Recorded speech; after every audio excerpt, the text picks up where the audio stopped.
Matthew chapter 27. When morning came, all the chief priests and elders of the people plotted against Jesus to put him to death.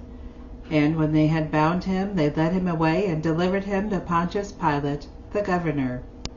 Then Judas, his betrayer, seeing that he had been condemned, was remorseful, and brought back the 30 pieces of silver to the chief priests and elders, saying, I have sinned by betraying innocent blood.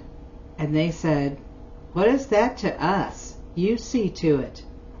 Then he threw down the pieces of silver in the temple and departed, and went and hanged himself.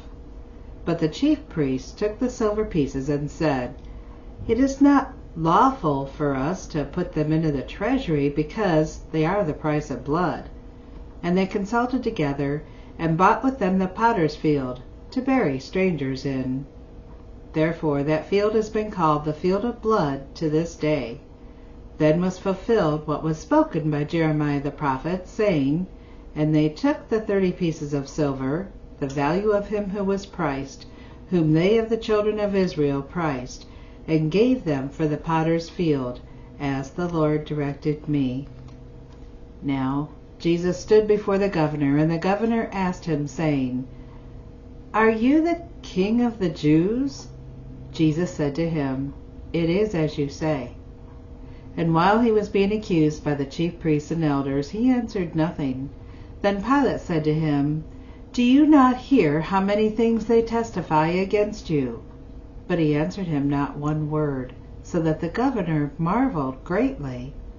Now at the feast of the governor was accustomed to releasing to the multitude one prisoner whom they wished, and at that time they had a notorious prisoner called Barabbas.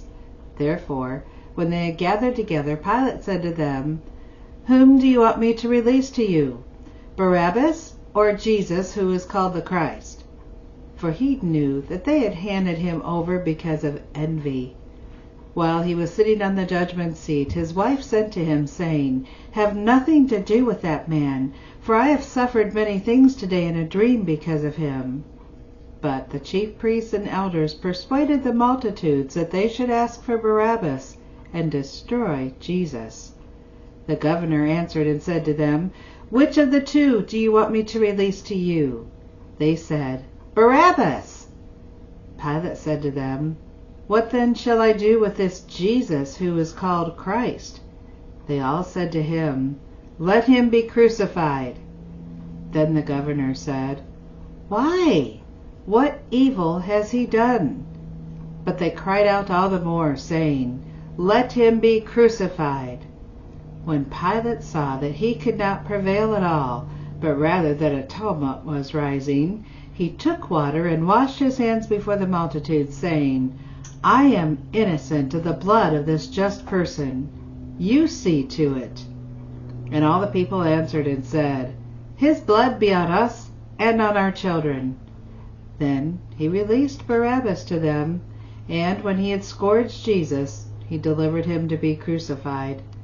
Then the soldiers of the governor took Jesus into the praetorium, and gathered the whole garrison around him.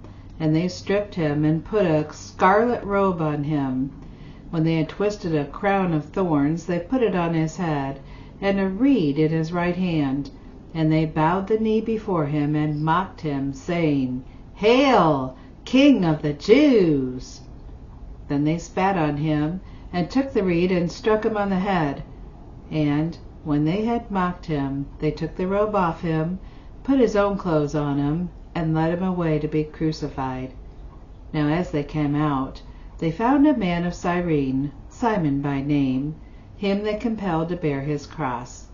And when they had come to a place called Golgotha, that is to say, place of the skull, they gave him sour wine mingled with gall to drink, but when he had tasted it, he would not drink. Then they crucified him, and divided his garments, casting lots, that it might be fulfilled which was spoken by the prophet. They divided my garments among them, and for my clothing they cast lots. Sitting down, they kept watch over him there, and they put up over his head the accusation written against him, "This is Jesus, King of the Jews." Then 2 robbers were crucified with him, one on the right and another on the left. And those who passed by blasphemed him, wagging their heads and saying, "You who destroy the temple and build it in 3 days, save yourself. If you are the Son of God, come down from the cross." Likewise the chief priests also, mocking with the scribes and elders, said, "He saved others, himself he cannot save. If he is the King of Israel, let him come down from the cross, and we will believe him. He trusted in God. Let him deliver him now if he will have him. For he said, 'I am the Son of God.'" Even the robbers who were crucified with him reviled him with the same thing. Now from the 6th hour until the 9th hour there was darkness over all the land. And about the 9th hour Jesus cried out with a loud voice, saying, my God, why have you forsaken me?" Some of those who stood there when they heard that said, "This man is calling for Elijah." Immediately one of them ran and took a sponge, filled it with sour wine, and put it on a reed, and offered it to him to drink. The rest said, "Let him alone. Let us see if Elijah will come and save him." And Jesus cried out again with a loud voice, and yielded up his spirit.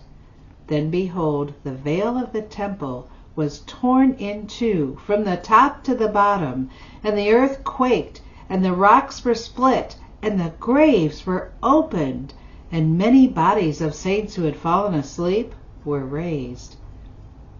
And coming out of the graves after his resurrection, they went into the holy city and appeared to many.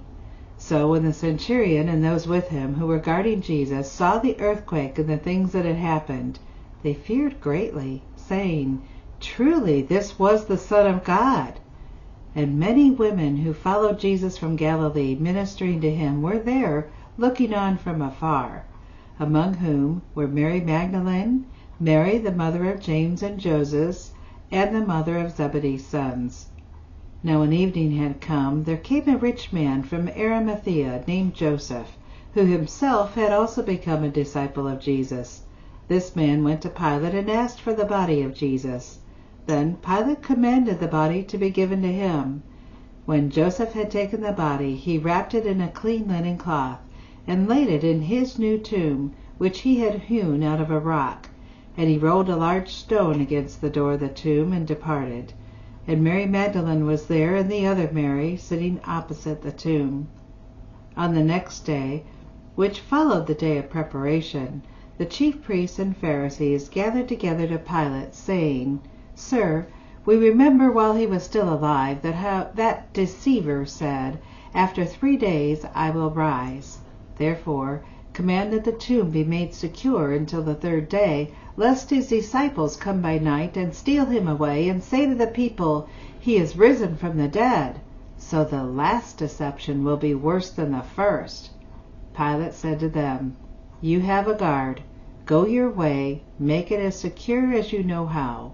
So they went and made the tomb secure, sealing the stone and setting the guard.